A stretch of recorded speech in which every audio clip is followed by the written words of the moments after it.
मदनिशा को नहीं स्वामी स्त्री मध्यरे झगड़ा स्वामी उत्त्यक्त होई स्त्रीर तंटी चिपी हत्या कला। एपरी एक अभावनीय घटना देखिबाकू मिलिछि कंचनडुमुरिया ग्राम रे।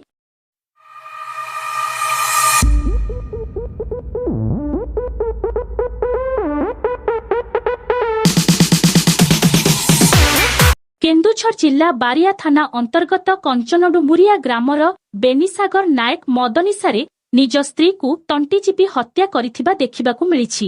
दीपावली थिबारु बेनीसागर नायक निशासक्त अवस्थारे घर को आसीथिला। एही कथा को नहीं स्वामी स्त्री मध्यरे झगड़ा होइथिला। बेनीसागर उत्तक्षिप्त होई ता स्त्री जेमामणिर तंटी को चिपी हत्या करिथिला। जेमामणि को ता स्वामी हत्या करिथिबा खबर ग्राम रे प्रचार होई जाइथिला। घटना जानिबा परे मृत जेमामणिर खुड़ी मालती बारिया पुलिस को खबर देइथिले। बारिया पुलिस खबर पाई घटनास्थल रे पहुंची शव को जबत करने सहित हत्याकारी बेनीसागर को गिरफ करिथिला। हत्याकांडर सत्यासत्य जानिबा पाई बारिया पुलिस साइंटिफिक टीम डकाई इन्वेस्टिगेशन करिबा परे शव को व्यवच्छेद करिबा पाई पठाइथिबा जणा जाइछि। केन्दुझर जिला झुम्पुरा ब्लॉक रु जेथुराम महाकुलଙ୍କ रिपोर्ट बैतरणी खबर।